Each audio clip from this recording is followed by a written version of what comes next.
Alright, hey guys, and welcome to the first episode of Saturniid's bi-weekly vlog series. Basically, this series will be my attempt at trying to create more consistent and more creative content for this channel.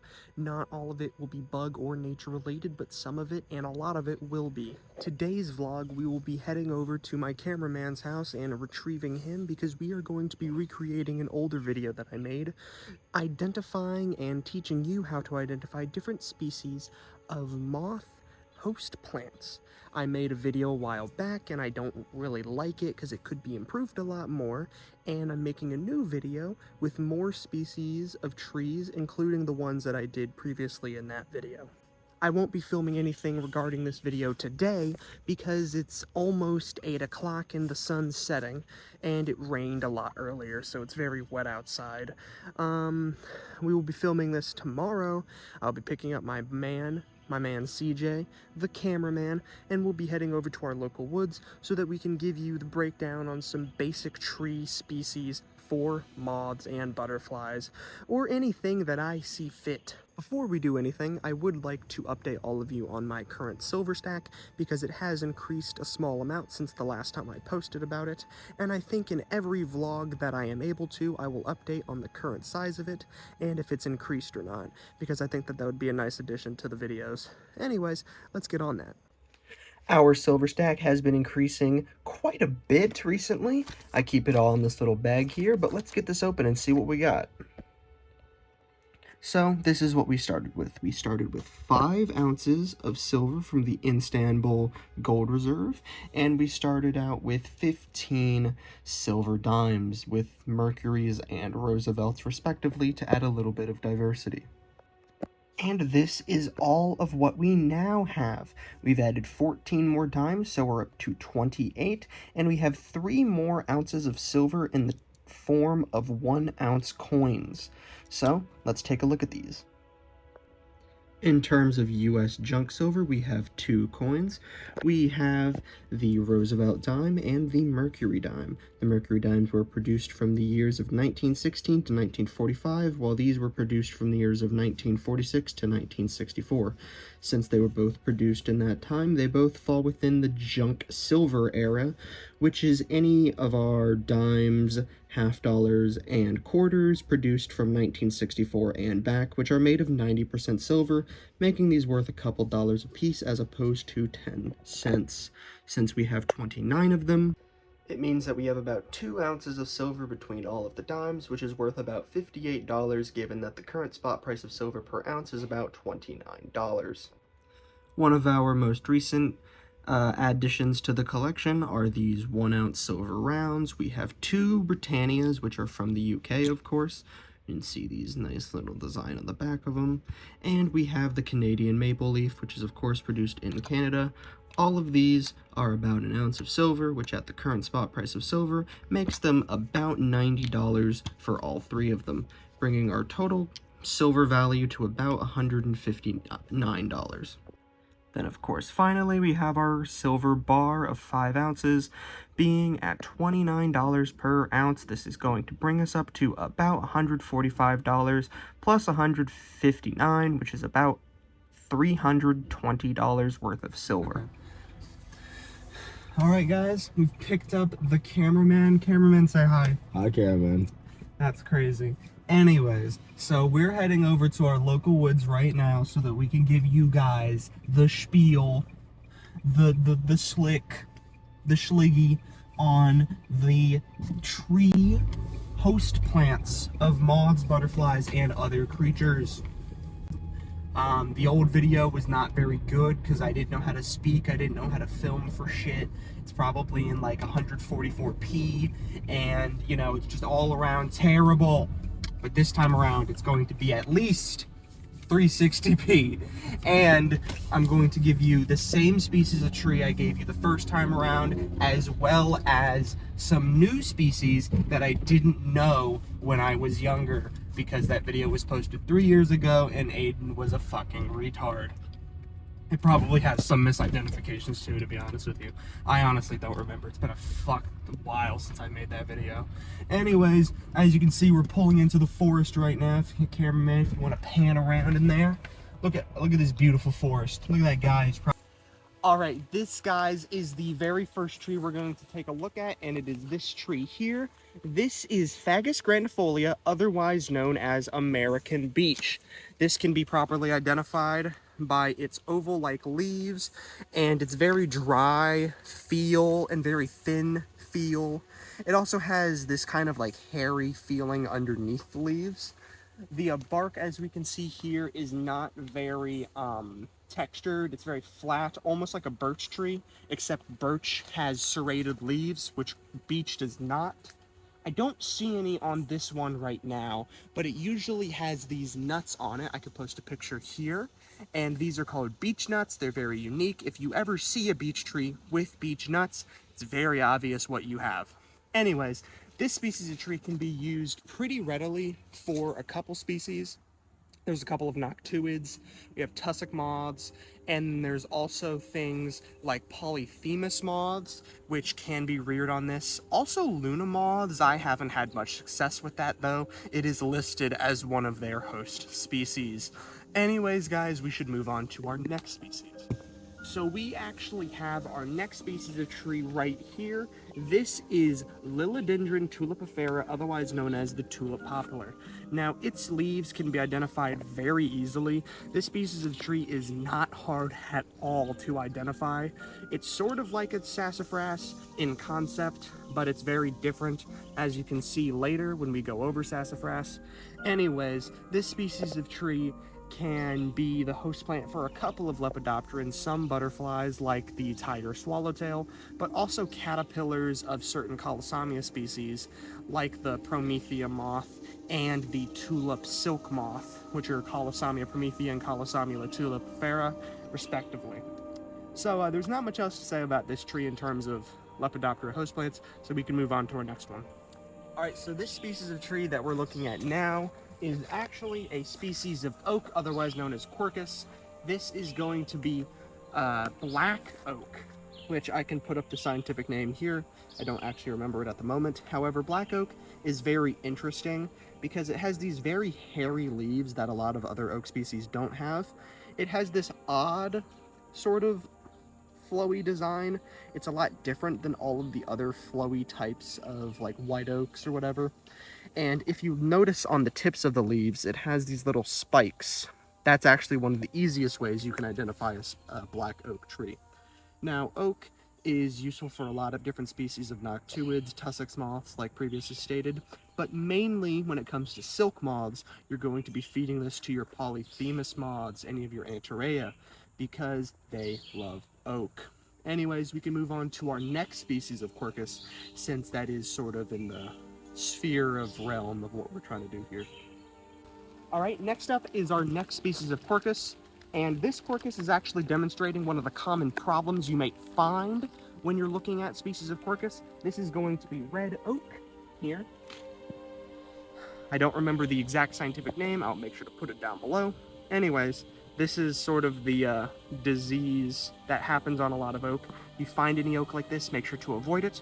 Anyways, red oak can be easily identified from black oak, which oftentimes looks similar because the leaves are very smooth. That hair that I mentioned on the black oak is not present, but its leaves are very sharp. It has these little 3 points like this that are sharp. They go up 3 times and they shoot out, all like this. White oak is very similar, except it's very smooth. And I don't really recommend red oak over white oak, or even black oak over white oak. However, if you are going to use oak for anything, red oak specifically, I would recommend Antareia, which are your polyphemus moths. Okay, so this is actually our final species of oak that we're going to look at. We've looked at most of the oaks.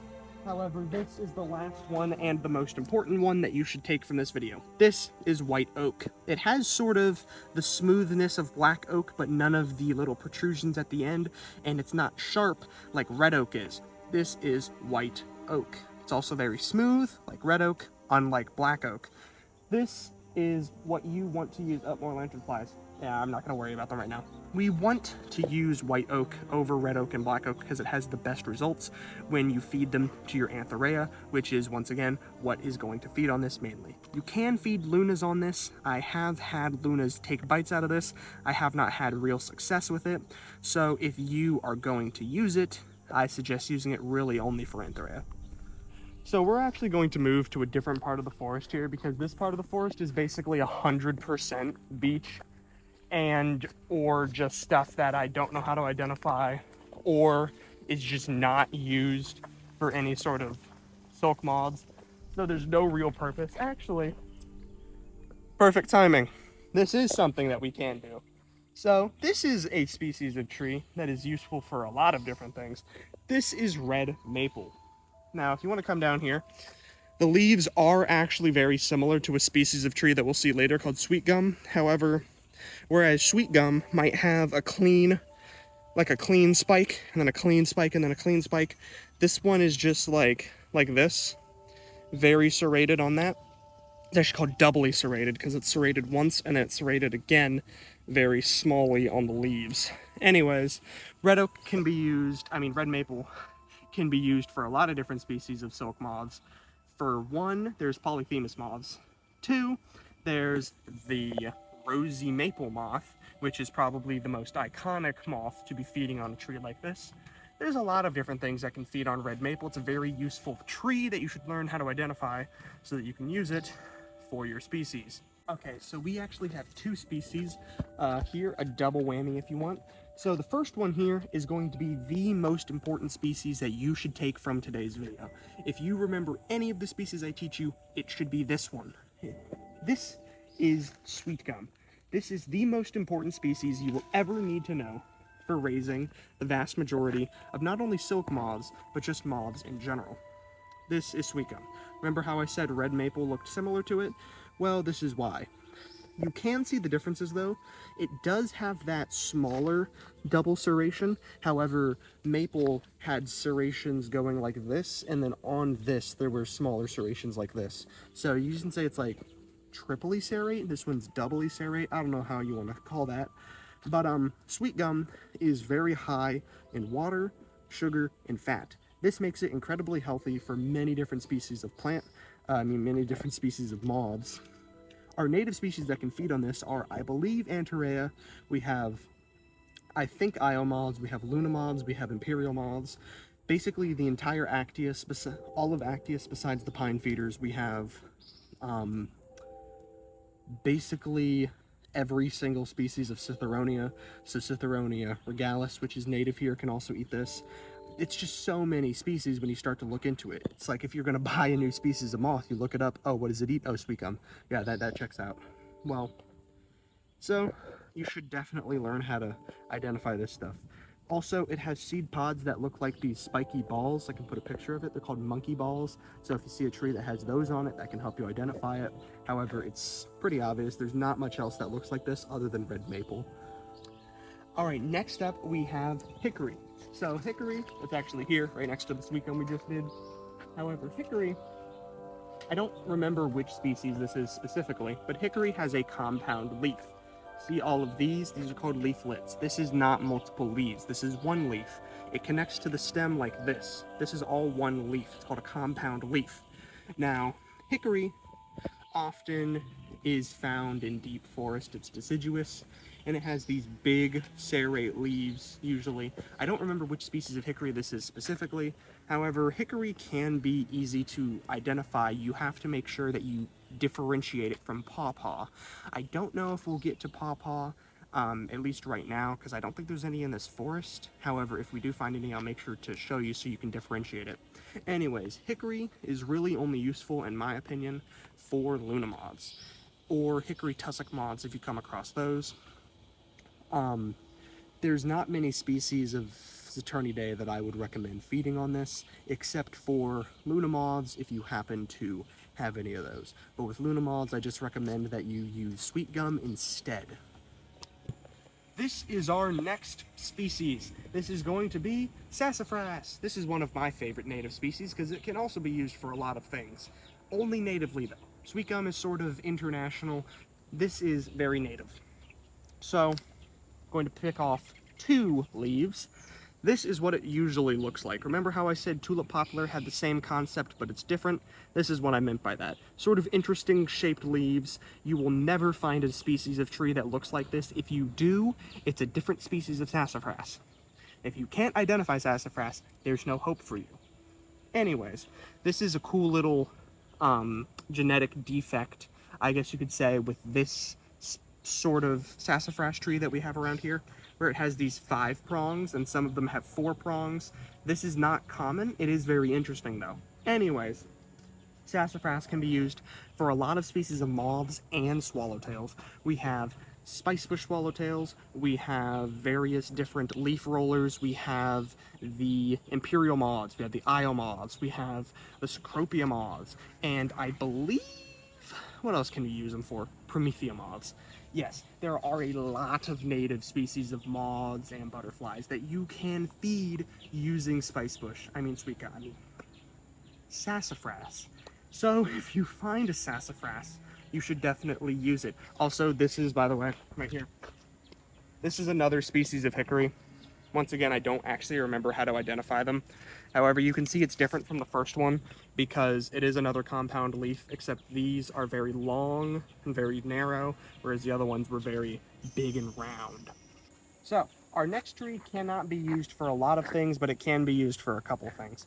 It is called black locust. Now, this is another compound leaf, and as you can see here, the leaves are very oval-like. And there's a lot of them on here going around. The branches are thorny with these very sharp, very long thorns. And it is a tree that is deciduous. These are not evergreen. Black locust can't be used for a lot of things, but it can be used for a couple interesting things. It can be used for some species of skipper. I have found skipper larvae on these trees. It can also be used for things like fall webworms. However, as for anything Saturniidae related, I might get a little bit curious and Google it later and put the names down here, but I don't think there's anything really Saturniidae native that would eat this. When it comes to honey locust, which is a similar species, some of the Sphinx and some of those other smaller Ceratocampinae species down in the like Texas area, they can feed on this, but nothing native to the sort of southeastern area that I live in. Alright, so this is our next species. This is called winged sumac. This is a species of roost. I do not remember what the specific species is. Once again, we're going to put it down there for all of our species. This is a very unique, because this is another compound leaf, but as you can see, there's like leaves in between the leaves. I've never seen anything like this from any species of tree other than winged sumac. It's why they call it winged sumac. It's because it has these wings here. And this can be used probably just for Luna moths, because that's really all you'd want to use regular roosts for. You can use sumac for things like Saturnia waldorum, which is not native to here, but it is native to other parts of the USA, so it's not native to this area specifically, but it is a USA native. Anyways, we should probably look at some other species of roost as well. This is our other species of roost. This is Roost typhinia. I don't even know the common name, I just know that it's a species of sumac. Ain't that crazy? I'm so scientific, I don't even know the common name. You gotta get on my level for real.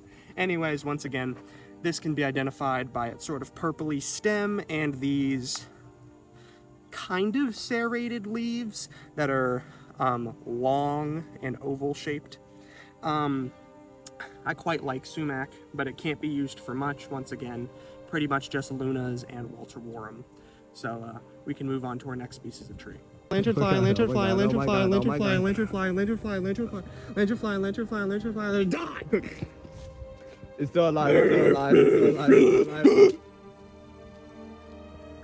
While you're out and about looking for these trees for your moths, you might stumble across this. This is poison ivy. If you look down here,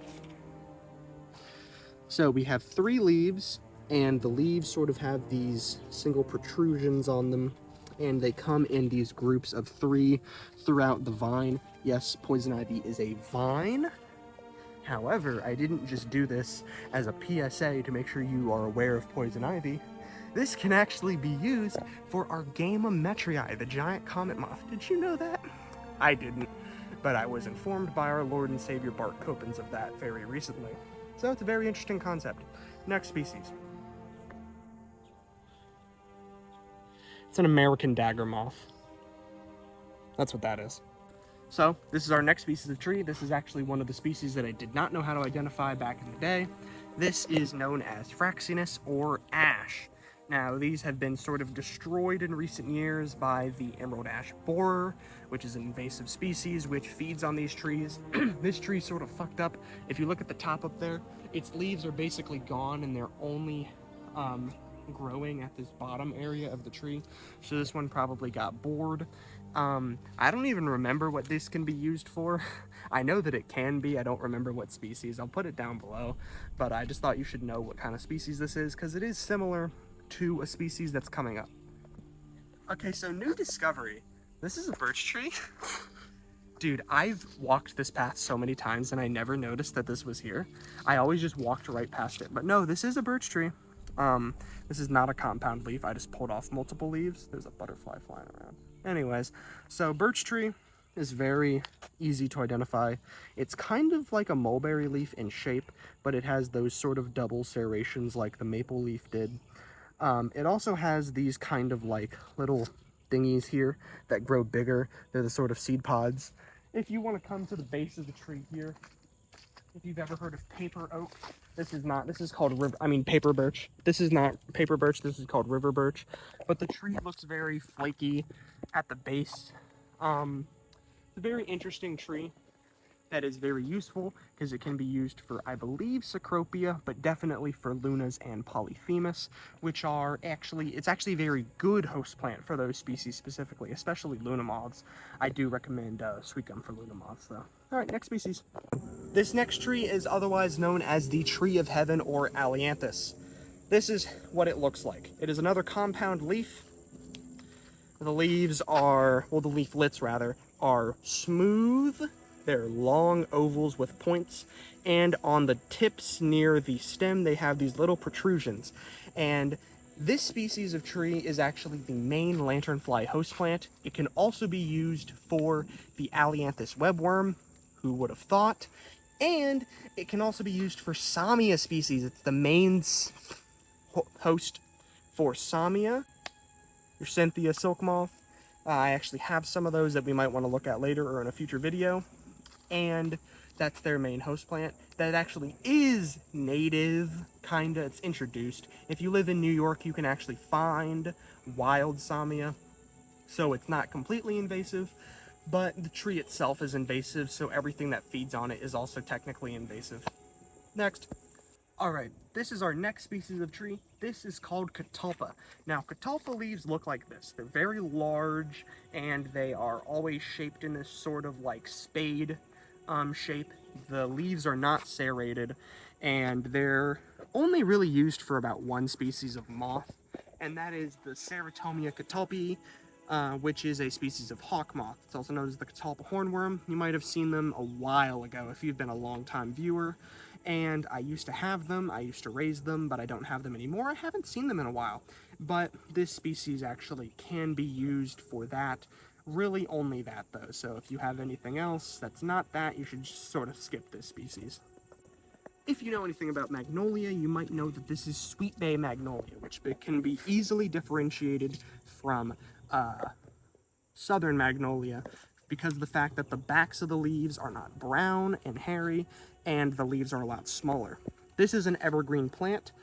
You sort of have to know what this looks like to actually identify it, if that makes sense. I don't really know anything that would make it really different from a lot of other things to make it really obvious like everything else. But this is a species of tree that can only be really used for one species, and that's Colosamia sucirifera. If you've seen, I made some shorts on them because I did have them, and the caterpillars that I bred from those did feed on this, but they died almost immediately. It's a very volatile species, to be honest with you. and I think there was mold in there. I don't even remember. It kind of sucked. That's why you didn't really see a full feature-length video on it, but that's Sweet Bay Magnolia. This is walnut, otherwise known as juglands, and specifically black walnut. I don't remember the exact scientific name for the entire thing. However, this is one of the last species of tree we're going to do today. It is once again another compound leaf, and here's the leaflet. This can be differentiated from its other species that were similar because it is smooth and oval, but it is serrated along its edges here. And I think it actually makes sense to go through all of its lookalikes and we can sort of differentiate them together, shall we? This thing kind of died off a little bit, but we're just going to take a leaf off. So this was Tree of Heaven. How to differentiate it from walnut and rhubarb? Well, the leaf is completely smooth, and at the ends of the leaves, we have these little protrusions here.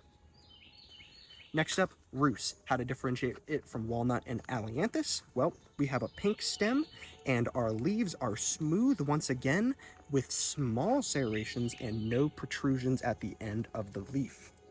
And then walnut. How to differentiate it from rhubarb and ailanthus? Well, the leaf is without any protrusions near the end. It is normally serrate, and it is oval.